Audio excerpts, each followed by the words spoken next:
Welcome back to The Closer Cut with me, Wasim Mirza, the show where we cut through the noise and get closer to what actually shapes how we lead and work. Well, today I'm joined by Jennifer Bryan, a RADA-trained actress, an author, and change leadership specialist who's brought her own superpower, emotional intelligence, right into the boardroom. Jennifer Bryan, welcome to The Closer Cut. Now, you've worked across so many different organizations, some of the biggest household names that people will have come across. What's the single biggest misconception that you think leaders still hold about change? The biggest elements that leaders hold is they don't understand the impact of their own behaviors on others, on their teams, on their employees, on their clients, and how that manifests itself in the workplace. If a leader is not demonstrating or role modeling the behaviors that they want others to do, then one of two things happens. Either then others decide across the board that they don't need to do it and therefore it doesn't get done, or employees feel they've got to do it, but other senior leaders don't feel they have to. And then you create an us and them. So the impact that leaders have is huge. And role modeling those behaviors is really critical across the board. Why do you think that misconception is so prevalent? I think it is really prevalent because we're not really taught that in business school. And most leaders have gone to business school in some way, shape, or form. And within organizations, the emotional side of change is something that is taught in the social sciences, in English and drama, but not in the business school. Instead, that's kind of left out. And as a result, we don't realize the impact that that has. And coming from a creative industry, I understand exactly that. And hence, that's a bit of my superpower, because when I was an actress and dancer, one of the things I had to do was to emulate other people. And in order to emulate, I would have to go and people watch in a cafe or wherever I was. And I would need to look at how are people walking? How are they picking up a cup of tea? How are they doing various different things? Because when I needed to emulate them, I needed to not do it as myself, Jennifer Bryan. I needed to do it as they are. And that's a very different set of skills. And hence, as a result, how that manifests in the business is when I walk into a room, I can very quickly start to pick up what might be going on in the undercurrent of that room rather than what's being shown at the surface level. And that is a real key skill that AI can't do. It can't pick that kind of information up. It can analyze contracts and information till the cows come home, but it cannot stay and hold a board together when they are completely divided. Now, Jennifer, you often say that the biggest barrier to successful transformation isn't the strategy, it's how people experience it. Can you just unpack that for us? What we experience, how we actually experience the different things that are going on with us is driven by our emotions. So it's a very simple equation, really, as to how this comes to play. Our emotions actually drive our behaviors, which makes complete logical sense. And then as a result of that, our behaviors, our performance. So therefore, our emotions drive performance. How we feel very much determines how we do things. And so what I say to leaders is, if you are not engaged with the emotion of your workplace, then you are not engaged with the performance of your workplace, because they are completely and utterly linked. How does it actually look and feel when leaders ignore the emotional reality of change, if you will? One of three things happens. And I talk to leaders about this all the time, because a lot of leaders feel that emotion is fluff. It's not something they need to focus on. the reality is when you're not engaged with that emotion and what is going on within your workplace, I can guarantee you one of three things is going to happen. Either one, you're going to end up spending more money. So Nike, for example, had to spend an extra $100 million on an ERP upgrade. I mean, really? An upgrade on ERP? That's not challenging. Two, you will lose a lot of money. Like Dyson did. They lost 500 million pounds on an electric cars project. Mr. Dyson lost 50 million of his own money. And that is a lot of what organizations are having to deal with. So either you're going to spend more money, you're going to lose money, or the final thing is you're going to go bankrupt, because there were 72% more corporate bankruptcies in 2023.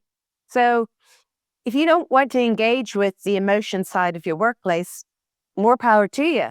But I can promise you, one of those three things are going to happen. And it's such an important topic that you put pen to paper in a book titled The Emotional Side of Organizational Change. Yes, exactly that. Because I think it is really critical for leaders to understand the importance of emotion and what that does in the workplace. Prior to 2008, we used to talk all the time about emotional intelligence of our leaders, and we were always looking to develop the emotional intelligence. But since 2008, we have stopped a lot of those conversations. And as a result, we've put our heads down and trying to just keep the wheels on the bus. But the big question I have for leaders now is there still a bus? Because when we tap into the emotions, we do some incredible things within the workplace. First of all, we can increase employee satisfaction. I was working on a project with a technology organization. When we did the statistics on that, we increased the satisfaction of that team by 134%. But you don't have to take my word for it. You can take the word of the European Leadership Council to talk about how using a very people-centric, emotional-centric approach reduces employee anger within an organization from 24% to 5%. Anxiety levels drop from 51% to 29%. Not just that, hopefulness and pride increases within the workplace. And that's really quite significant. I mean, when was the last time people felt hopeful and proud in the workplace?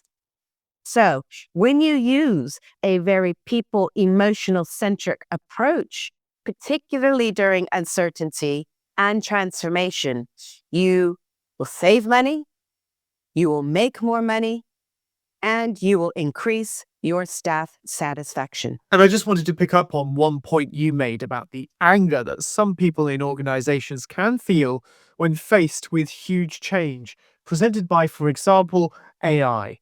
Now, in terms of feeling threatened by AI replacing their jobs, anger and job anxiety, it can all escalate, can't it? Oh, completely, without trying very hard. I mean, and it is a real, it really taps into the emotions, because we know AI is one of our biggest disruptors that is going on. We know there will be a lot of jobs that don't exist. There are a lot of jobs that already don't exist as a result of AI. But we also know there will be a lot of jobs that are created because of it. And the level of fear is just incredible. There was a project I was working on, and actually I was working as a consultant to Microsoft at the time, but it's one of their big clients.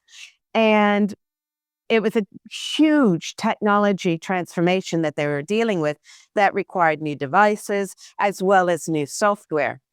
And when I was brought in, the client actually said that there was a fear of technology. So they wanted to do a little pilot with a group of friendlies to see how they were going to need to develop things for the rest of their colleagues. And they said, these people are really technically savvy. And will be able to give some really good amount of feedback to look at how things are going to happen. So I asked if I could come and observe this particular session. And so when I observed, what I saw was actually not a fear of technology at all.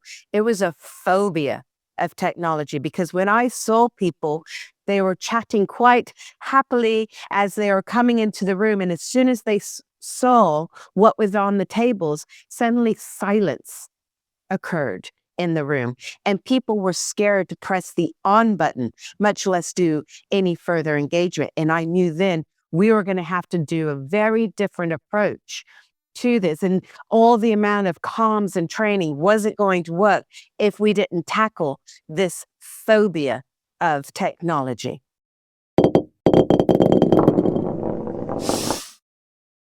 And of course, that resistance to technology isn't a widespread issue among many generations, not least Gen Z, the first generation of digital natives. And one of the things that you created directly to help organizations and leaders handle that change, such as AI, was a particular model, wasn't it? Named after a very personal issue to you.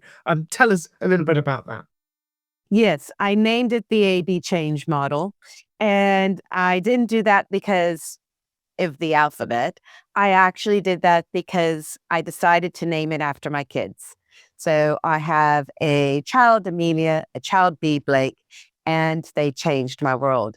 And so it's a very personal name, because I think when it comes to leading people, it is personal. When you're trying to work with individuals and yourself, it is a personal nature. It's not just something we do. We're not trying to just manage people. We're trying to build relationships and work with people. We don't like to be worked at. We like to be worked with. And so I think that leadership is personal on that front. And the A/B change model, as a result, takes a very personal approach to leading change. And the big key is to unpick what it is you are trying to do. But once you've unpicked that, then everything else is set out for you as to the type of leadership styles you need to be demonstrating and the change skills in order of importance. But what really personalizes it is the so what that sits behind that. What does it mean to you to be this kind of leader, to use these skills, to use this particular style? Because that will be different for everybody. And when we look towards the future, or perhaps with a lens on the past as well, looking at science fiction, there's a particular quote that comes to mind about the future of work. And it came directly from the character Captain Jean-Luc Picard of Star Trek The Next Generation, and of course, the famous films that followed. What do you think about Star Trek's espousal of the way in which we take work for granted in the future? It's not just about working for money, is it? But something much more. Do you think we're heading in that direction in the long term? I think eventually we are. I do. I don't, since 1926, and actually since before that, what's considered work's been very transactional. You do this amount of hours, that equates to this amount of money. Not necessarily what it is that you've achieved, but now with AI, we've got to shift that. Andrew Barnes talked about a 4-day work week, and there's a lot of experimentation that happened with that prior to the pandemic. There's not as much that has been happening, I don't think, since then, but I think actually in many ways, that's a bit outdated. I think we're going to be going to a 3-day work week, and it's going to be much more around not just our outputs and our outcomes in regards to where we're going. It's about the value that we bring. It's the relationships that we build and how we are able to interact. It's not just the decisions that we're making, but the personal elements behind those decisions. Leaders are going to not just be decision makers. They're going to have a higher responsibility in regards to being experience makers. I have to say, I never thought I'd ever be discussing the so-called Star Trek economic model when it comes to the future of work. But here we are. Fascinating insights there. Looking across all of the organizations you've been supporting, what separates the change programs that stick from those that just seem to quietly fade away after the launch party? That is down to a couple of things. One, going back to what we've talked about earlier in regards to that leadership role modeling, that's got to continue. You need to reinforce the messages in what's happening because we are creatures of habits. And, if we will try something new, but we won't necessarily stick with that. We'll go back to where we've always done things if we don't feel that's something we have to continue or should continue in whatever way, because we are creatures of habit. So we need to reinforce those messages. We need to actually reinforce the role modeling, keep that going, keep the messages going, keep the training going, everything that we've put in place to actually enable the change to happen, whatever that change is. We have to keep reinforcing. Jennifer, just one closing thought in a couple of words. What would you say to someone who feels stuck in the middle of their own messy transformation right now? Perhaps they need a bit of advice on how to improve, how they lead people through continuous change all around them. What would it be? A practical habit, maybe? The biggest key advice I could give anybody, and anybody can do it, is go and be people curious. Put the devices down, walk around the space, go and ask questions. Say, how are things going? But genuinely ask. Don't just do it because it sounded nice. You've got to be really genuine and authentic with those questions. They're all very linked, and our emotions will drive how we think and how we actually interact. So go and get people curious. Go and people watch in your cafe, people watch in your workplace, on the train, on the bus, wherever you are. Don't just doom scroll when you're sitting there waiting for XYZ. Put the device down and take a look around and see what you can discover. What stories can you create as you're watching people and picking up on various different things? It can be quite fun. Wise words. Jennifer Bryan, thank you so much for cutting through with such clarity and humanity today. Now, if today's conversation really did strike a chord with you, then you can follow Jennifer Bryan at her website. The details are on the screen now, and you can follow her work with AB Change Consultancy. And don't forget, Jennifer is also available to book now via the Closer Speakers Consultancy. All the info on the show notes and on the screen below. Don't forget to like, subscribe, wherever you get your podcasts and YouTube series. Until next time, stay curious, stay human, and keep getting closer to what matters. Bye-bye.